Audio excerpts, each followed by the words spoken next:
Hello dear students, welcome to Proton the chemistry class. मेरा नाम है जयदिया और आज हम बात करने वाले हैं एटॉमिक स्ट्रक्चर लेक्चर नंबर 8 के बारे में, जिसमें हम लोग देखने वाले हैं प्लांक क्वांटम थ्योरी के बारे में। लास्ट क्लास में हमने देखा था कि इलेक्ट्रोमैग्नेटिक रेडिएशन जो होती है वो कुछ ऐसे फिनोमिनन होते हैं जिसको एक्सप्लेन नहीं कर सकती, जैसे for example photo electric effect, black body radiation. इस टाइप के जो फिनोमिनन होते हैं, इस टाइप के जो प्रोसेसेस होते हैं, इनको हम लोग वेव नेचर से एक्सप्लेन नहीं कर सकते। तो प्लांक ने ये बताया कि जो लाइट होती है, जो एनर्जी होती है, उसकी पार्टिकल नेचर भी होती है। ठीक है, हम लोग पार्टिकल नेचर भी देख सकते हैं लाइट का, और यही नेचर जो है एक्सप्लेन करता है फोटो इलेक्ट्रिक इफेक्ट और ब्लैक बॉडी रेडिएशन को। तो आज हम उन्हीं को डिस्कस करने वाले हैं। कि पहले तो हम लोग डिस्कस करेंगे कि प्लांक क्वांटम थ्योरी क्या होती है। लास्ट लेक्चर में मैंने तो आपको बस सिंपल सा इंट्रोडक्शन दिया था कि प्लांक क्वांटम थ्योरी क्या एक्सप्लेन करती है, फोटॉन्स क्या होते हैं, क्वांटा क्या होते हैं, ये सब हमने एक्सप्लेन किया था। ठीक, मतलब जनरल इंट्रोडक्शन दिया था हम लोगों ने। आज हम पूरा का पूरा डिटेल में देखने वाले हैं कि प्लांक क्वांटम थ्योरी हमें क्या एक्सप्लेन करती है, क्या क्या चीजें हमें जो इन्फॉर्मेशन है वो हमें मिलती है, नई इन्फॉर्मेशन।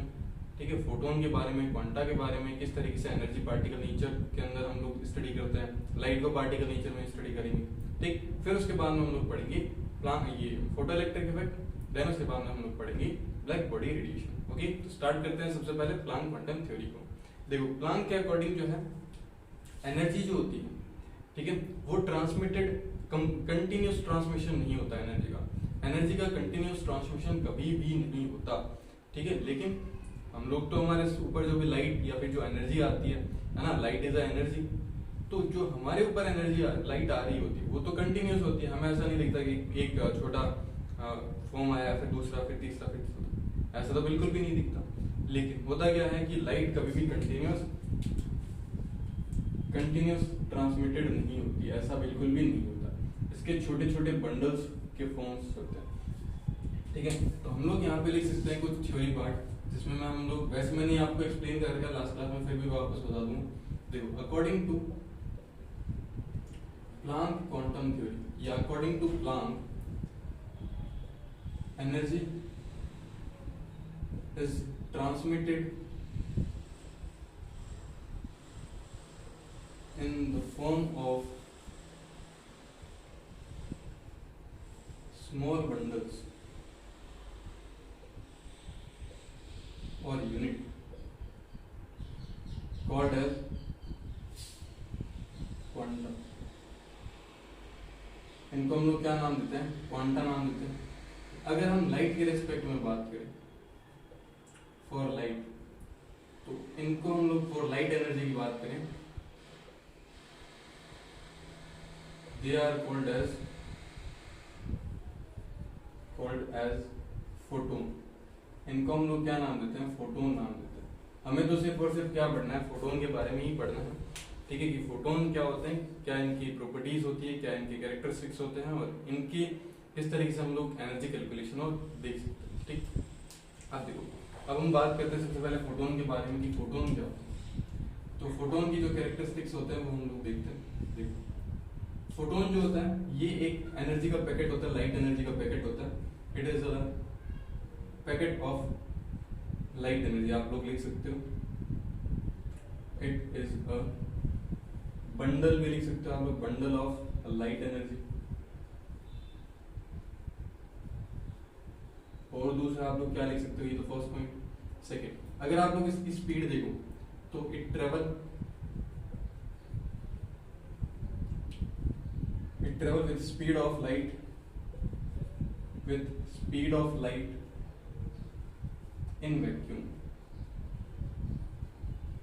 अब देखो, वैक्यूम हम लोगों ने इसलिए लिखा है क्योंकि देखो, वैक्यूम के अंदर वैसे तो लाइट को ट्रेवल करने के लिए कोई मीडियम की रिक्वायरमेंट नहीं रहती, बट आप लोगों ने लाइट के बारे में 10th क्लास में पढ़ा होगा कि जब लाइट एक मीडियम से दूसरे मीडियम में ट्रांसफर होती है, ठीक है, जब वो एक मीडियम से दूसरे मीडियम में एंटर करती है तो उसके अंदर उसकी कुछ प्रॉपर्टी जो होती है वो चेंज हो जाती है।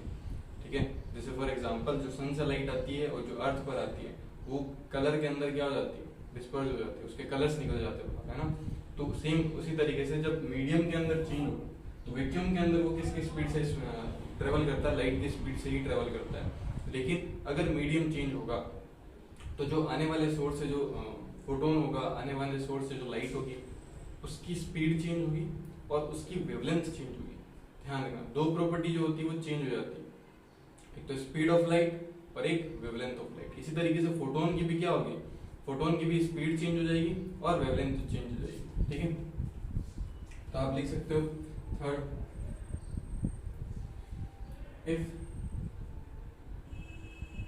if a photon goes to another medium, then its speed and wavelength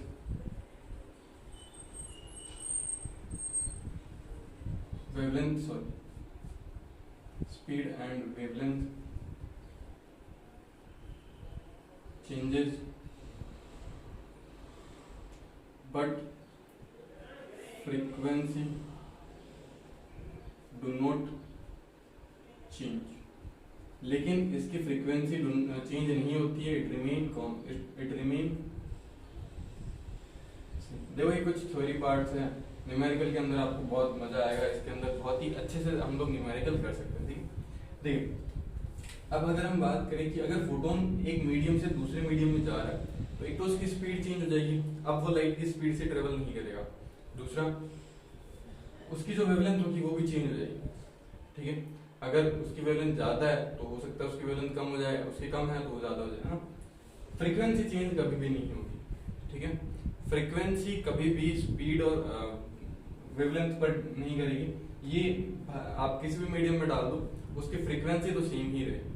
ठीक है, हाँ उसकी स्पीड चेंज हो जाएगी, उसकी ये वेवलेंथ चेंज हो जाएगी, लेकिन फ्रीक्वेंसी ध्यान रखना कभी भी चेंज नहीं होती। यहाँ से क्वेश्चन भी बनता है, ठीक है, कि कौन सी प्रॉपर्टी चेंज होती है, कौन सी प्रॉपर्टी चेंज नहीं होती। दूसरा सबसे इंपॉर्टेंट बात देखो, fourth, rest mass of photon. Rest mass of photon is 0। अब ये क्या चीज है, इसको हम लोग एक्सप्लेन करते हैं। वैसे ये इतना कोई इंपॉर्टेंट नहीं है तुम लोगों के लिए कि हम लोग जनरली बोलते हैं कि फोटोन का जो रेस्ट मास होता है वो 0 होता है। बेसिकली फोटोन कभी भी रेस्ट में रहता नहीं है। अगर मान लो कि फोटोन रेस्ट कंडीशन पर आ जाता है, तो अगर वो रेस्ट कंडीशन पर आ जाएगा, उसका जो मास होगा वो कितना हो जाएगा, 0 हो जाएगा। अगर मूव कर रहा होता है तो उसका कुछ ना कुछ मास होता है, लेकिन अगर वो रेस्ट पर पड़ा होगा तो कभी भी उसका कोई मास नहीं, मतलब जब वो रेस्ट पर पड़ा होगा तो उसका कोई मास नहीं, मतलब रेस्ट मास कितना हो जाएगा, 0 हो जाएगा। अब ये कैसे पॉसिबल है, तो ये हमें एक्सप्लेन करता है जो आइंस्टीन की थ्योरी ऑफ रिलेटिविटी है, वो हमें एक्सप्लेन करती है कि किस तरीके से एक ऑब्जेक्ट का मास इंफिनिटी हो सकता है और किस तरीके से एक ऑब्जेक्ट का मास 0 हो सकता है। अगर कोई पार्टिकल, ये सारे स्मॉल पार्टिकल्स स्पेस के ऊपर चलती है, बेस्ड होती है, थ्योरी ऑफ रिलेटिविटी को समझना बहुत ही डिफिकल्ट होता है। ठीक है, तो देखो मैं आपको जनरल सा बताता हूँ कि किस तरीके से होता है। एक फॉर्मूला आता है, फॉर्मूला क्या होता है, देखो m is equal to m not under root में आता है आपका 1 माइनस v स्क्वायर अपॉन में c स्क्वायर। ये थ्योरी ऑफ रिलेटिविटी से फॉर्मूला आता है, आपको इस फॉर्मूले को याद नहीं रखना है, बस मैं आपको सिंपल सा बता रहा हूँ।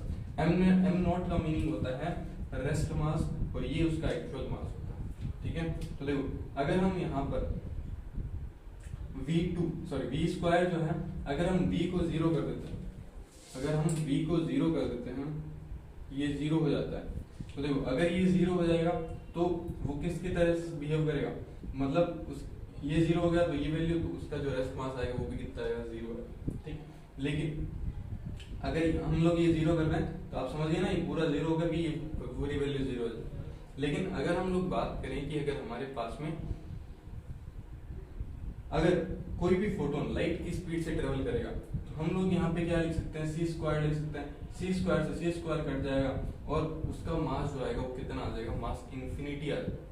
ठीक है, तो इसी तरीके से हम लोग जो स्पेस में बातें कर रहे होते हैं, मतलब स्पेस के जितने भी पूरे के पूरे फॉर्मेट के अंदर हम लोग बात करते हैं कि इसका मास इंफिनिटी है, हम लोग फाइंड नहीं कर सकते। ठीक है, इतनी स्पीड से चल रहा लाइट की स्पीड से, तो इस तरीके से हम लोग ये बताते हैं। बाकी ये समझने लायक बिल्कुल भी नहीं है। आप लोग जब हायर ग्रेजुएशन में जाओगे, हायर स्टडीज में जाओगे, फिर भी आपकी थ्योरी ऑफ रिलेटिविटी नहीं आती। ठीक है, तो थ्योरी ऑफ रिलेटिविटी को आप लोगों को नहीं समझना, ये बिल्कुल भी नहीं समझना। अगर नहीं समझ में आता तो छोड़ देना। आपको सीधा याद रखना कि rest mass of photon is 0 होता है। फोटोन का मास 0 नहीं होता है। फोटोन जब रेस्ट पर होता है तब उसका मास 0 होता है। बहुत से लोग ये लाइन बोलते हैं, the mass of photon is 0। Photon का मास 0 नहीं होता। जब वो रेस्ट पर आ जाता है, बेसिकली रेस्ट पर नहीं आता है, लेकिन वो जब रेस्ट पर आ जाता है उसका मास 0 हो जाता है। उस मास को हम लोग क्या बोलते हैं? रेस्ट मास बोलते हैं। जब वो मूव कर रहा होता है तो उसका कुछ ना कुछ मास होगा, क्योंकि यहाँ पर वेलोसिटी आएगी, तो यहाँ पर वेलोसिटी आएगी तो उसका कुछ ना कुछ मास होगा। अगर वेलोसिटी को 0 कर दें पहली कंडीशन, अगर वेलोसिटी को हम लोग लाइट की स्पीड से कर दें दूसरी कंडीशन। अगर कोई दूसरे मीडियम है तो उसकी वेलोसिटी डिग्री स्पीड डिक्रीज हो जाएगी, तो हम लोग यहाँ पर चेंजेस कर देंगे तो उसका कुछ ना कुछ मास आ जाएगा। ठीक है, इस तरीके से हम लोग क्या कर सकते हैं कि फोटोन के बारे में ये कुछ पॉइंट्स हैं जो कि आपको याद रखने हैं कि फोटोन्स क्या होता है, लाइट की स्पीड से ट्रेवल करता है, ये एनर्जी का बंडल होता है। ठीक, तो आप लोग इसको कॉपी करो पूरे को।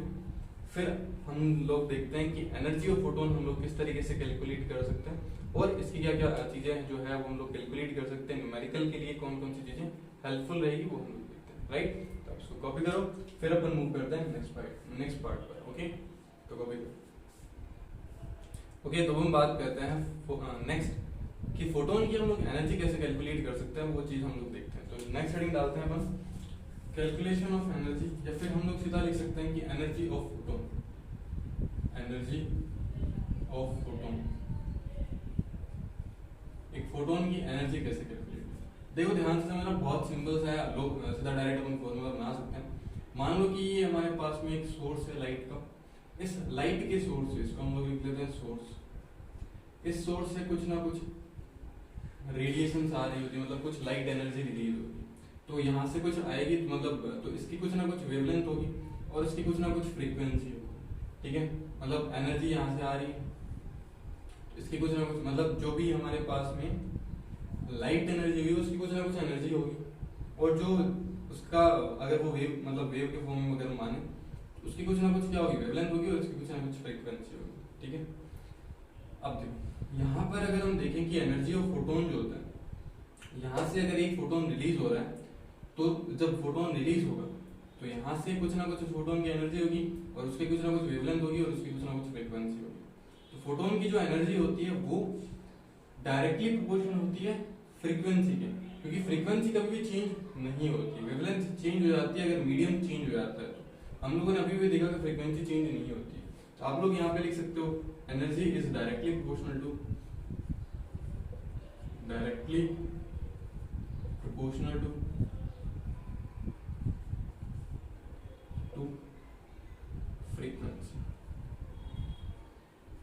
फ्रीक्वेंसी ऑफ, आप लोग लिख सकते हो सोर्स ऑफ लाइट भी बोल सकते हैं ना, जहां से वो फोटोन रिलीज हुआ है उसका सोर्स। ठीक, आप वैसे सीधा डायरेक्ट लिख सकते हो। देखो ई प्रोपोर्शनल होता है म्यू के फ्रीक्वेंसी के, E is directly proportional to frequency, और हम लोगों ने फ्रीक्वेंसी को क्या लिखा है, एच सी लिखा। सो यहाँ पर अगर हम देखो, अभी हम लोगों ने लिखा नहीं है ना, मैंने आपको बताया नहीं था। चलो देखो, अगर हम इस प्रोपोर्शनल का साइन हटाते हैं, प्रोपोर्शनल का साइन हटाएंगे तो हमारे पास में एक कांस्टेंट लगता है h, तो ये फॉर्मूला बन जाता है h न्यू। यहाँ पर जो h है ये हमारे पास में होता है प्लांक कांस्टेंट। क्या होता है, प्लांक कांस्टेंट होता है। इस प्लांक कांस्टेंट की वैल्यू होती है 6.6 इंटू 10 की पावर -34 जूल सेकेंड। 6.6 इंटू 10 की पावर -34 जूल इंटू सेकेंड। ठीक है, अब देखो हमें पता है कि यहाँ पर म्यू इज इक्वल टू क्या होता है, c अपॉन लैम्डा, है ना, फॉर लाइट। तो हम लोग लाइट की बात कर रहे हैं तो c अपॉन में क्या आ जाएगा, लैम्डा आ जाएगा। c हो जाएगी स्पीड ऑफ लाइट, लैम्डा हो जाएगा उसका वेवलेंथ। तो हम लोग ये वैल्यू यहाँ पर पुट कर सकते हैं। तो देखो यहाँ से क्या फॉर्मूला बनेगा, E is equal to h c upon lambda. ये फॉर्मूला याद रखना आप लोग। अब देखो यहाँ पर अगर हम बात करें c की वैल्यू कितनी होती है, c की वैल्यू होती है 3 इंटू 10 की पावर 8 मीटर पर सेकेंड। तो आप लोग h की वैल्यू लिखो, आप लोग c की वैल्यू लिखो। जब आप लोग कैलकुलेट करोगे तो यहाँ पर एक चीज आएगी, देखो या तो आप इसको सीधा डायरेक्ट कैलकुलेट करोगे, ये फॉर्मूला लिख करके ये वैल्यू लिख करके ये वैल्यू लिख करके कैलकुलेशन कर सकते हैं। दूसरा आपके पास में तरीका है कि एच सी की दो वैल्यूज होती है, एक तो होती है हमारे पास में 1 to 400 एंगस्ट्रम में, इलेक्ट्रॉन वोल्ट एंगस्ट्रम में होगी। और एक हमारे पास में Hc की वैल्यू होती है 1240 इलेक्ट्रॉन वोल्ट नैनोमीटर।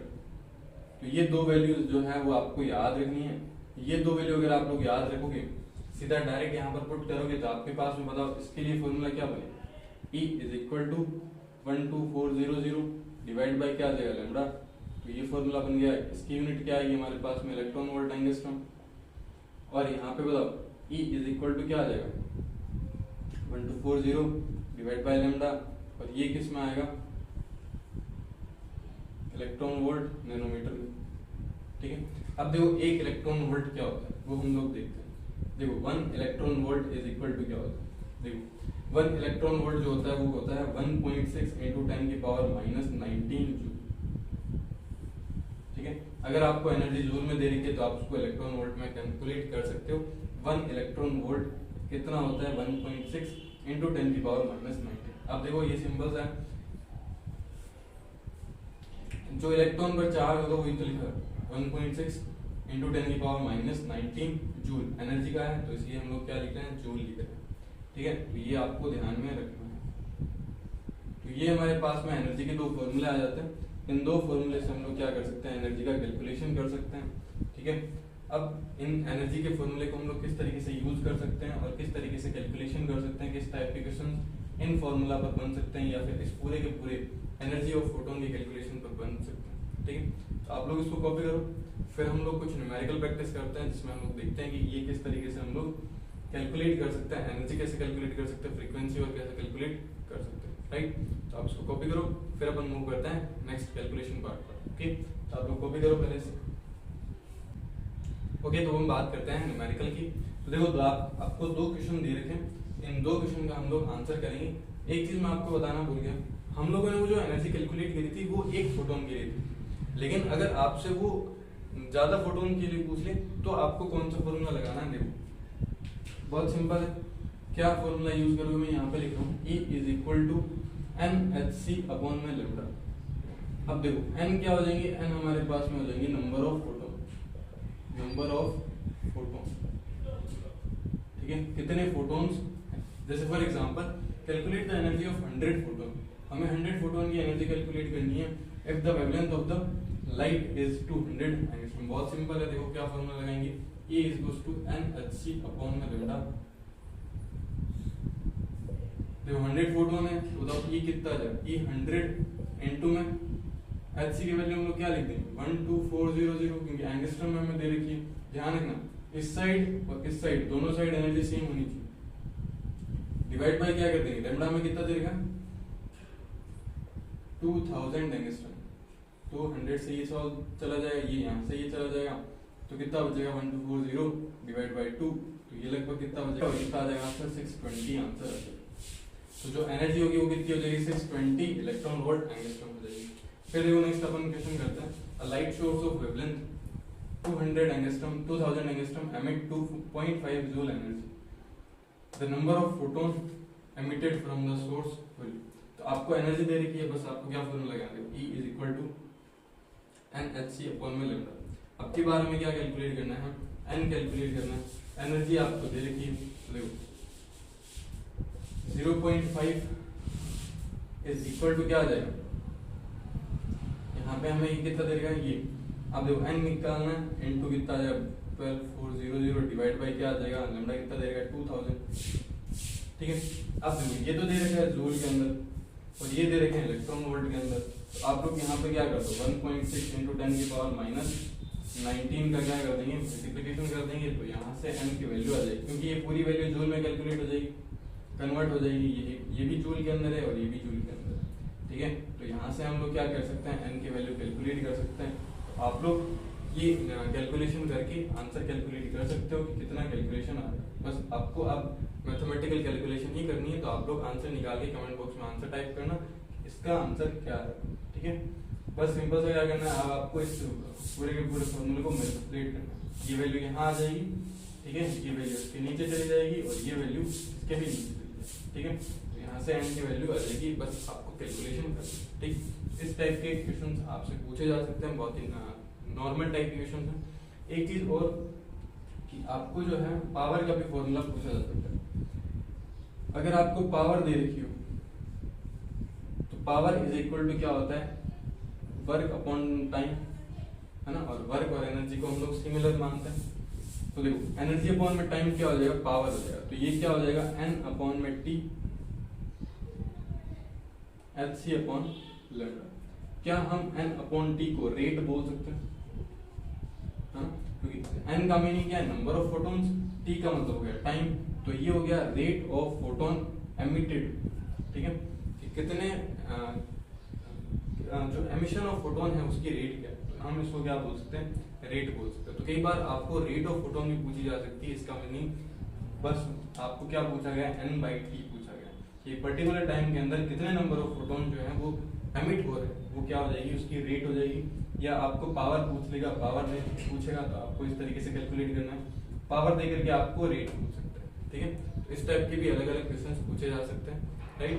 तो आप लोग इसको कॉपी करो, फिर हम एक और टॉपिक पढ़ते हैं जो फोटो इलेक्ट्रिक इफेक्ट पर होता है। ठीक है, तो आप लोग इसको कॉपी करो। सॉरी, फोटो इलेक्ट्रिक इफेक्ट क्या, प्लांक क्वांटम थ्योरी। अभी हम लोगों ने फोटो इलेक्ट्रिक इफेक्ट नहीं पढ़ा है ना, तो प्लांक क्वांटम थ्योरी पर एक जो लास्ट है फोटो डिसोसिएशन, वो हम पढ़ते हैं।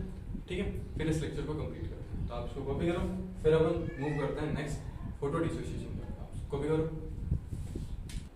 ओके, तो हम बात करते हैं नेक्स्ट टाइप के कॉन्सेप्ट के बारे में, फोटो डिसोसिएशन। देखो फोटो डिसोसिएशन क्या होता है,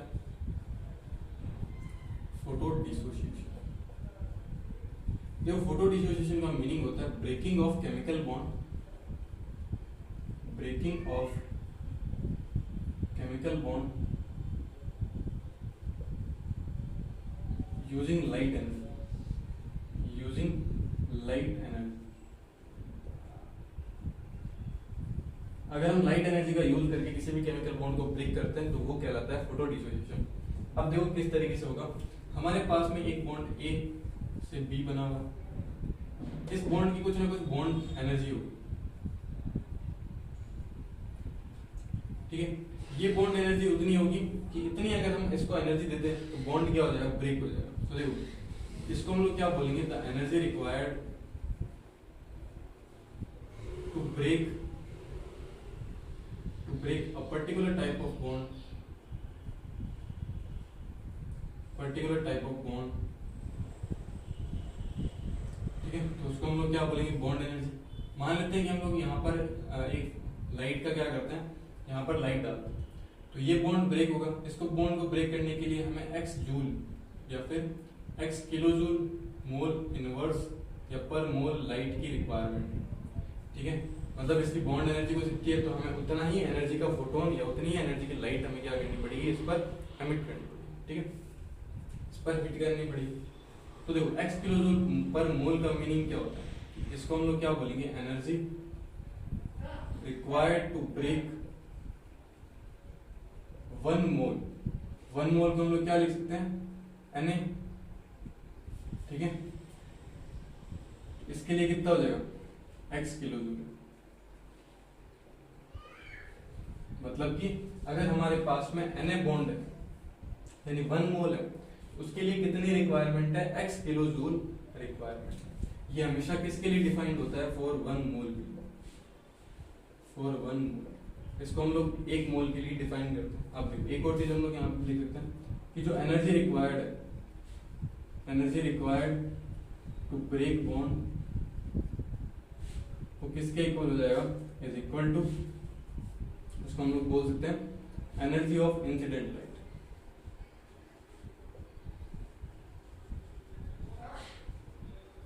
एनर्जी ऑफ इंसिडेंट लाइट मतलब जो लाइट की इंसिडेंट एनर्जी है, मतलब जो लाइट इंसिडेंट हो रही है उसकी एनर्जी और जो बॉन्ड ब्रेकिंग की जो एनर्जी है, दोनों क्या होनी चाहिए, सेम होनी चाहिए, तभी जाकर के बॉन्ड ब्रेक होगा। ठीक है, ये ध्यान रखना आप लोग। दूसरा कि अगर आपको 1 मोल बॉन्ड को ब्रेक करना है, ठीक है, तो आप लोग उसको क्या लिखेंगे, देखो ये कितना हो जाएगा, अगर हमें 1 मोल को करना है तो x होता है, एक बॉन्ड को ब्रेक करने के लिए कितना हो जाएगा, x अपॉन n हो जाएगा। ठीक है, तो यहाँ पे आप लोग लिख सकते हो इसको x upon Np for one bond. ठीक है, अब देखो अगर हम बात करें कि एक बॉन्ड को ब्रेक करने के लिए नंबर ऑफ फोटॉन्स कितने चाहिए, हमें एक बॉन्ड को ब्रेक करने के लिए एक फोटोन चाहिए होता है। बस डिपेंड ये करता है कि हम लोग जिस फोटोन को वहां पर एमिट करेंगे, है ना, जिस उसका एमिशन करेंगे फोटोन का, उसकी एनर्जी भी किसके इक्वल होनी चाहिए, बॉन्ड ब्रेकिंग एनर्जी के इक्वल होनी चाहिए। अगर एनर्जी बराबर है तो बॉन्ड ब्रेक हो जाएगा, अगर एनर्जी कम है तो बॉन्ड ब्रेक नहीं होगा। ठीक है, अगर हमें नंबर ऑफ ज्यादा बॉन्ड ब्रेक करने हैं तो हमें उतने ही नंबर ऑफ बॉन्ड फोटोन्स क्या करने पड़ेंगे, एमिट करने पड़ेंगे। लेकिन ये जरूरी नहीं है कि हर बार ऐसा हो, है ना, हो सकता है कि कुछ फोटोन्स की एनर्जी उसके इक्वल ना हो तो वो फोटोन उसको ब्रेक नहीं कर सकते, तो हमें नंबर ऑफ फोटोन्स कई बार ज्यादा भी लेने पड़ सकते हैं, कई बार कम भी लेने, मतलब ये वैल्यू चेंज हो सकती है। लेकिन एक फोटोन, एक बॉन्ड को ब्रेक करने के लिए एक फोटोन रिक्वायर्ड होगा, तो आप यहाँ पे लिख सकते हो one photon can only break one bond. ठीक है, तो ये आपको ध्यान में होना चाहिए, ये आप लोग ध्यान में रखना। तो ये छोटा सा कॉन्सेप्ट है फोटो डिसोसिएशन। अब हम इसका एक क्वेश्चन देखते हैं कि किस तरीके से इस पर बेस्ड क्वेश्चन पूछा जाएगा, किस तरीके से हमने कैलकुलेशन दे सकता है, राइट। तो आप इसको कॉपी करो, फिर हम लोग मूव करते हैं नेक्स्ट क्वेश्चन पार्ट पर कि हम लोग इस पर किस टाइप के क्वेश्चन देख सकते हैं और किस तरीके से इसका सॉल्यूशन कर सकते हैं, राइट। तो आप लोग कॉपी करो इसको। ओके, तो हम बात करते हैं क्वेश्चन के बारे में। देखो क्वेश्चन आपको दे रखा है, calculate the wavelength of photon of light required to break a CL-Cl bond if the energy of CL-Cl bond is 1.204। आपको CL-Cl बॉन्ड की एनर्जी दे रखी है और आपसे ये पूछा गया है कि इस बॉन्ड को ब्रेक करने के लिए जो हम फोटोन यूज करेंगे उसकी वेवलेंथ क्या होगी। तो बहुत सिंपल है, देखो आपको ये दे रखा है एनर्जी, आपको एनर्जी रिक्वायर्ड दे रखी, रिक्वायर्ड एनर्जी आपको कितनी दे रखी है 1.204, ये आपको दे रखी है किलोजूल पर मोल। देखो अब ये हमारे पास में is equal to energy of photon, हम लोग लिखेंगे एनर्जी ऑफ फोटोन कितना होगा 12400 अपॉन में लैम्डा। अब देखो ये तो है इलेक्ट्रॉन वोल्ट, तो इसको भी हमें इलेक्ट्रॉन वोल्ट में कैलकुलेट करना पड़ेगा। 1 electron volt is equal to कितना होता है 96 किलोजूल पर मोल। ये आप लोग याद रखेंगे कि 1 electron volt is equal to 96 kilojoule per mole होता है। तो हमारे पास में इतने किलोजूल है, तो हम लोग क्या कर देंगे, इसको डिवाइड बाय 96 कर देंगे, तो हमारे पास में इलेक्ट्रॉन वोल्ट में कैलकुलेट हो जाएगा। देखो इसको हम लोग कैसे करेंगे 1.204 divide by 96 is equal to 12400 divide by lambda. ठीक है, अब आपको क्या करना है, ये इस साइड आ जाएगा और आप लैम्डा की वैल्यू कैलकुलेट कर सकते हो। लैम्डा कितना आ जाए 1.204 डिवाइड बाय 12400 इनटू 96। आप लोग यहाँ से क्या कर सकते हो, यहाँ से वैल्यू को कैलकुलेट कर सकते हो। ठीक है, इस तरीके से ये आंसर आ जाएगा। आप चाहो तो इसको यहाँ पे लेके आ सकते हो और इसको यहाँ पे लेके आ सकते हो, तो बात तो एक ही है। हाँ, एक सेकंड, यहाँ आप इसको लेके आओगे तो ये 1/λ आ जाएगा। तो आप लोग क्या करना कि इसको ऐसे मत करके ऐसे करके इसको इस साइड आते हैं, तो 1.204 is equal to 12400 into 96 divide by lambda. आप इसको इस साइड और इसको इस साइड लेंगे, तो लैम्डा इज इक्वल टू क्या आ जाए 12400 इंटू 96 डिवाइड बाय कितना आ जाए 1.204। ठीक है, आप लोग यहाँ से कैलकुलेट कर सकते हो और लैम्डा की वैल्यू आ जाएगी आपके पास में। ठीक है, पॉइंट हटाओगे तो ऊपर 0 लग जाएगा। इस तरीके से आप लोग कैलकुलेट कर सकते हो। अब ये मैथमेटिकल कैलकुलेशन है, आप लोग आंसर निकाल करके चेक कर सकते हो कितना आंसर आएगा, क्या वेवलेंथ होगी उस फोटोन की। ठीक है, तो इस टाइप के क्वेश्चन इस पर पूछे जाते हैं। तो यहाँ तक ये कंप्लीट हो जाता है photo dissociation. Planck quantum theory यहाँ पर ऑलमोस्ट कंप्लीट हो जाती है। अब हम लोग देखने वाले हैं कि जो प्लांक क्वांटम थ्योरी है इसको हम किस पर अप्लाई कर सकते हैं, जैसे फोटो इलेक्ट्रिक इफेक्ट और black body radiation.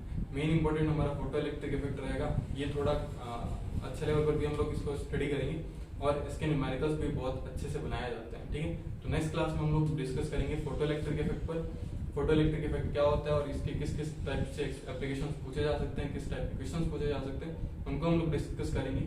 I hope आपको ये पूरा का पूरा प्लांक क्वांटम थ्योरी जो थी वो समझ में आ गई। अगर आपको कोई भी डाउट रहता है तो आप लोग नीचे कमेंट बॉक्स में कमेंट कर सकते हो, राइट। मिलते हैं नेक्स्ट लेक्चर के अंदर, जिसके अंदर हम लोग बात करेंगे फोटो इलेक्ट्रिक इफेक्ट को। ओके, सो मिलते हैं नेक्स्ट क्लास के अंदर, तब तक के लिए गुड बाय।